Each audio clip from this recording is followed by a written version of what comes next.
On July 10, 2025, former President Donald Trump stunned North America by announcing a sweeping 35% tariff on nearly all Canadian imports during a Michigan rally. This was no minor policy tweak, it was a direct strike at the heart of the Canadian economy, threatening everything from autos to agriculture. Trump cited job protection, national security, and the flow of fentanyl as justifications, while also pointing to a $63 billion U.S. trade deficit with Canada. The announcement was part of a broader global strategy, with similar threats sent to 23 other countries, and a clear warning: any retaliation would mean even higher tariffs. The lack of detail and suddenness of the move sent shockwaves through businesses on both sides of the border, turning a complex partnership into a public spectacle. Canada wasted no time responding. Prime Minister Mark Carney declared Canada would not be bullied, unveiling $35 billion in retaliatory tariffs, targeting politically sensitive U.S. exports. The list hit American agricultural staples and manufactured goods, aiming to pressure U.S. lawmakers and industry leaders. Simultaneously, Canada filed a formal complaint with the World Trade Organization, arguing the U.S. tariffs violated international rules.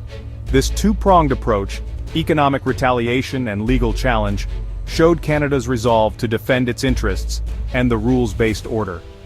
The response united Canadian political parties, with even opposition leader Pierre Poilievre backing the government's stance. Ottawa's message was clear: Canada values its partnership, but won't sacrifice its economy or principles. The country stood united, signaling to Washington that this was a national, not partisan fight. The July tariff shock was the climax of a long, turbulent year that saw relations between Canada and the United States deteriorate at a rapid pace. What began as subtle diplomatic disagreements soon escalated into a full-blown economic confrontation, with both sides digging in their heels. Throughout the year, tensions simmered at border crossings, where the flow of goods slowed and uncertainty grew for businesses and workers on both sides. The sense of unease was palpable, as each new policy announcement threatened to upend established trade routines. Trump's campaign threats in late 2024 quickly became reality after his inauguration, with initial 25% tariffs on Canadian goods and 10% on energy, citing fentanyl as justification. The move sent shockwaves through Canadian industries, which had long relied on stable access to the U.S. market.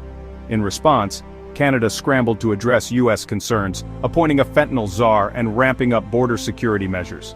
For a brief moment, it seemed like a compromise might be possible, and the two countries paused to reassess.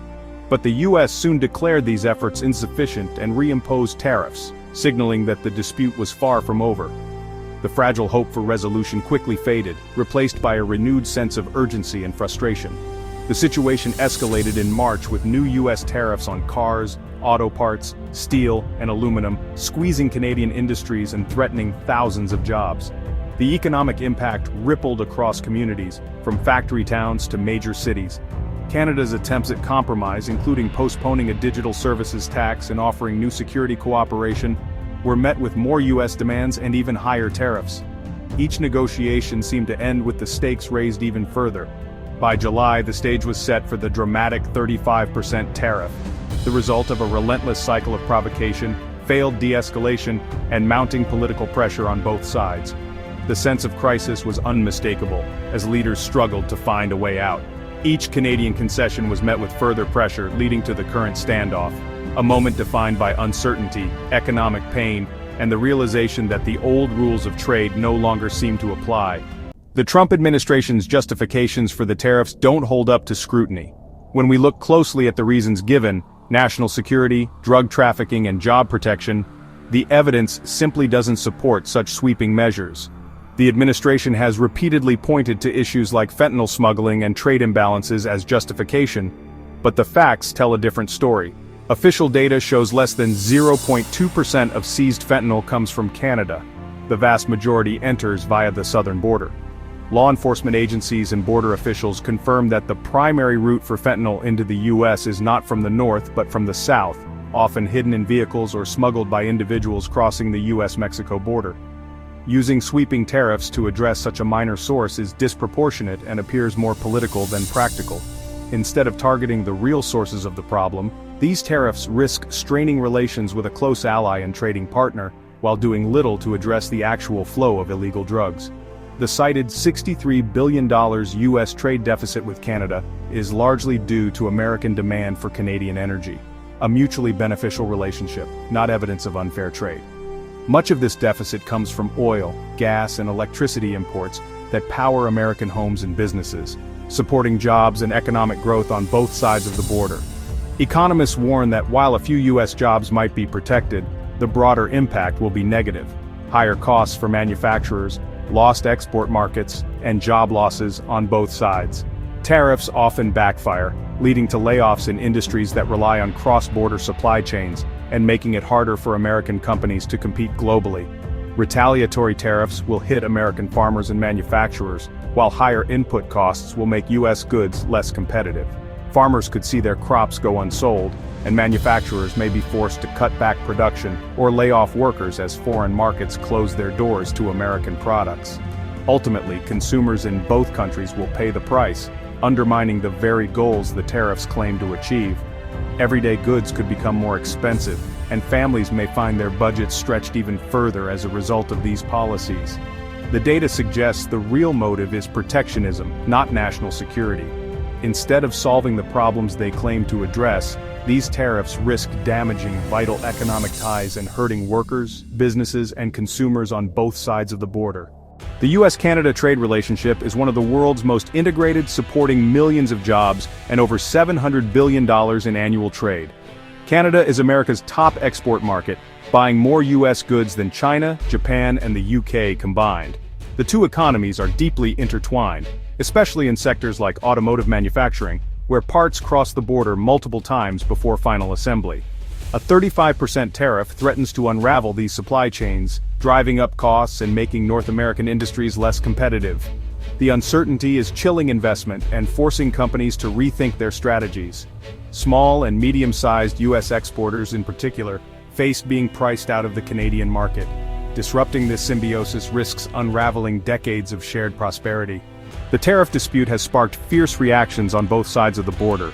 In Canada, there's rare political unity and public resolve to stand up to what's seen as American bullying. In the U.S., the response is divided.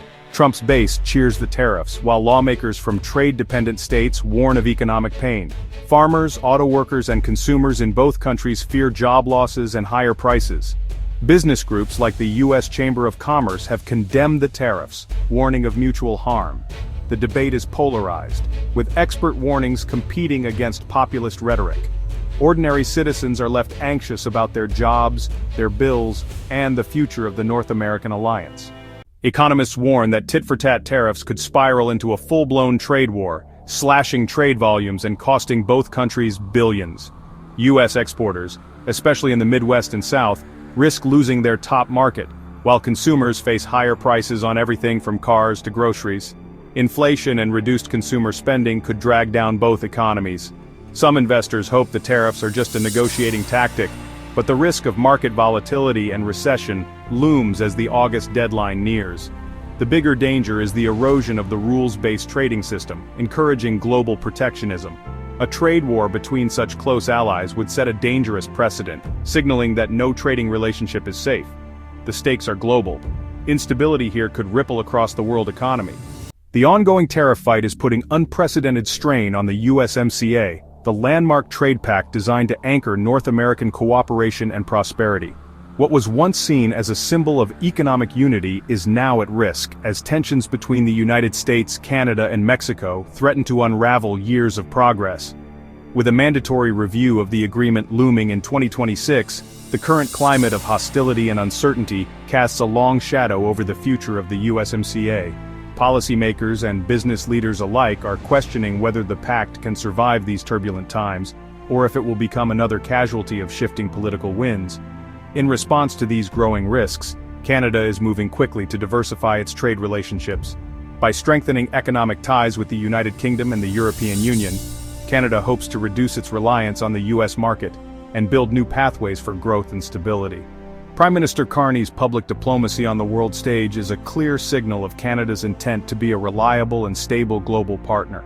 These efforts are not just about trade, they're about shaping Canada's role in a rapidly changing international landscape. Despite the tough rhetoric and high stakes, Negotiations between the countries continue behind closed doors.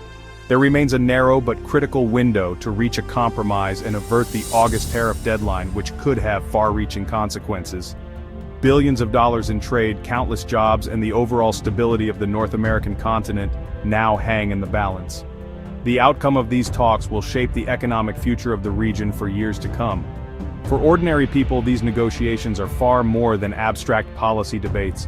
They directly impact jobs, the prices of everyday goods, and the economic security of families across all three countries. The US-Canada relationship now stands at a critical crossroads. Leaders must choose whether to de-escalate tensions and restore trust, or risk plunging into a costly trade war, one that could reshape the continent's economic landscape and the lives of millions for years to come.